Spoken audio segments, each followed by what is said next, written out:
ঠাকুরের কাছে একজন এসে বলে, ঠাকুর আমার অর্থ মান যশ সব চাই।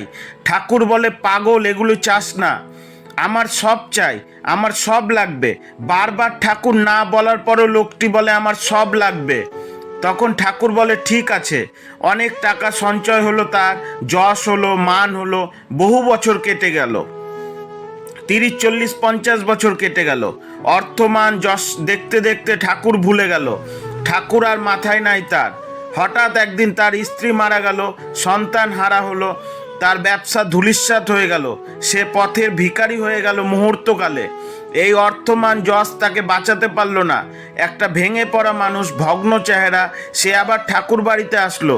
ঠাকুরকে বলল, ঠাকুর চিনতে পারছেন? ঠাকুর এখন বৃদ্ধ, বলছে, তুই অমুক না? লোকটি বলল, আমি অর্থ মান যশ সব চেয়েছিলাম, সব হারিয়েছি। আমি যদি ঠাকুরকে চেতাম আমি সব পেতাম।